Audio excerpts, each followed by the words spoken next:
Hello, and thank you for subscribing to Infowars Tech. This is a channel where we explore new areas of technology, including artificial intelligence, machine learning, big data, programming languages like Python. And today I'm going to introduce you to a Python module called Virtual env, actually, which allows us to create multiple virtual environments on the same machine. It's going to be a short tutorial, and we're going to do it on a Windows 10 machine.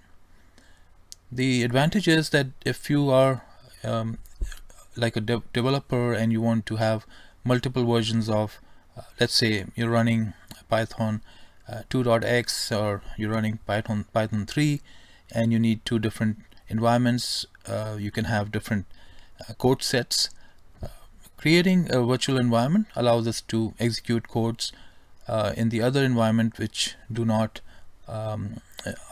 there's no dependency between the two environments, so we can freely maintain two different environments and are able to validate or confirm if let's say a certain code is also able to run on another version of the Python interpreter.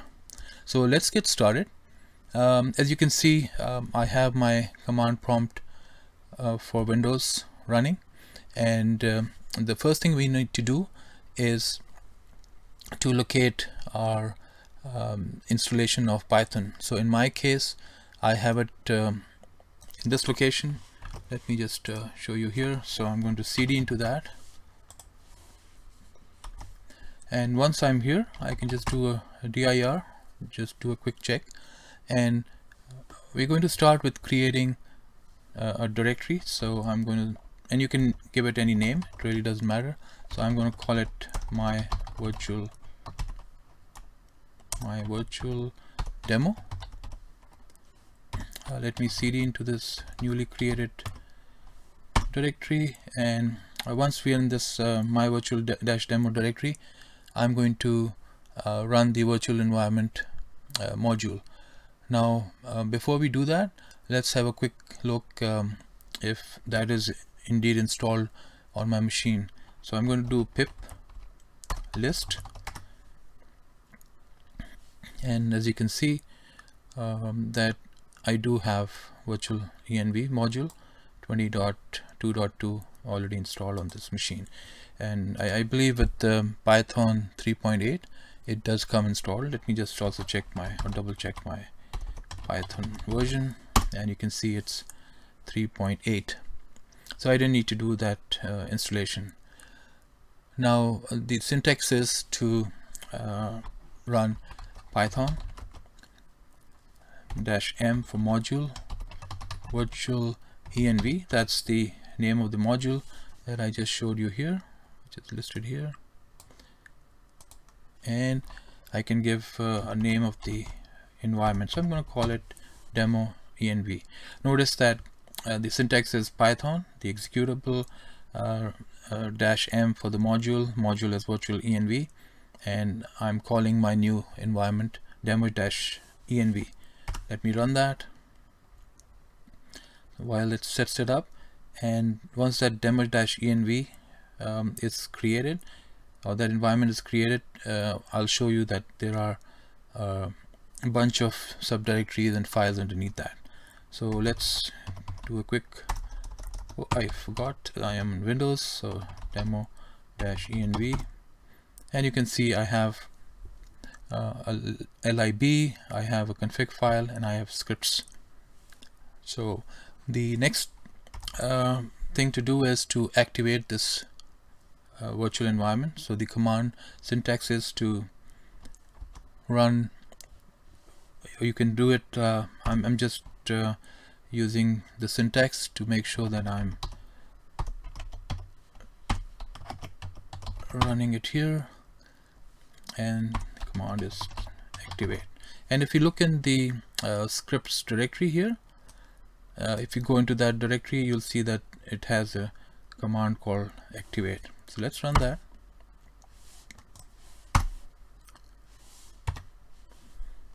Okay, looks like it did create that. So the way to identify that virtual environment is by the name that we gave it, so demo-env. So we are already in that virtual environment. So let's see how we can make sure that it's a different environment. Let me run pip list. If you remember, when I ran pip list earlier in my Python installation, it had about maybe 30-40 files, but now I'm running the pip list command, the same command, inside the virtual environment that I just created. And let's see.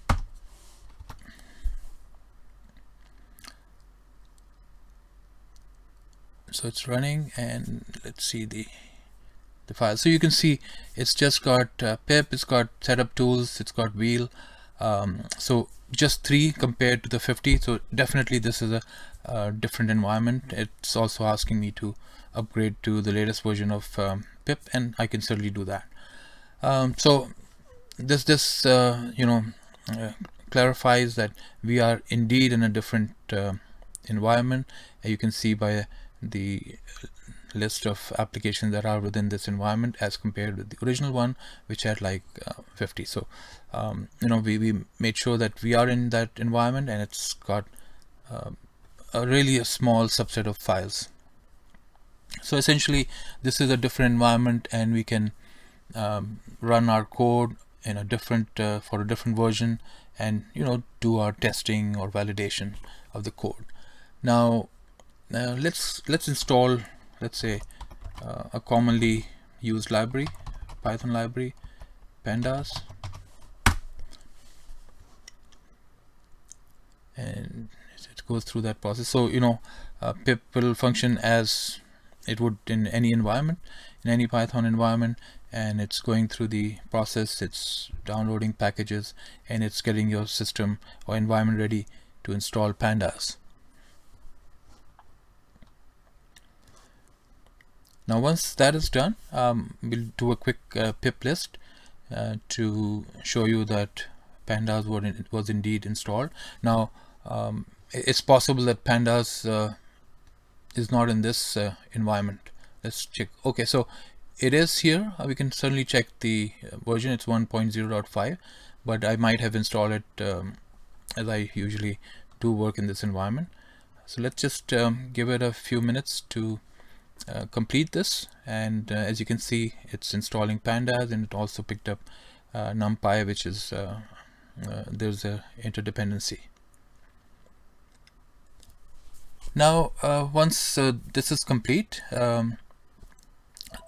one way to replicate this is to I'll be introducing you to another command called Pip Freeze, and we'll see how that works.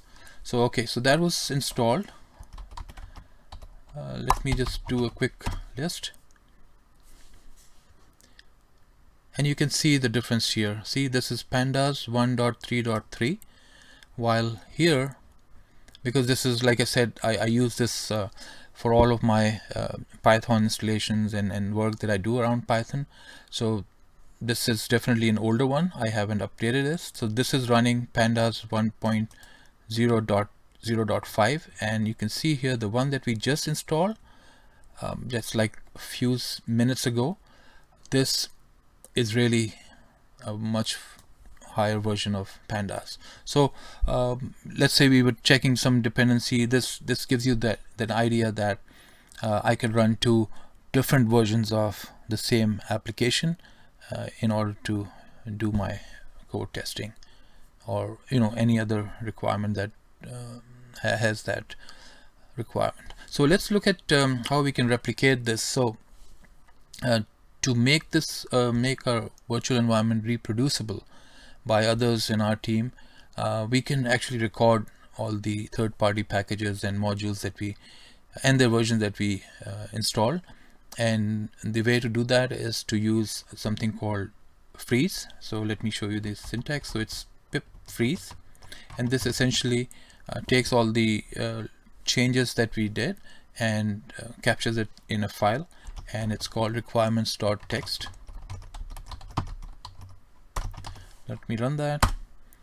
So once pip freeze runs, it creates that, and let's see if we can peek into this file. Let's see. Okay.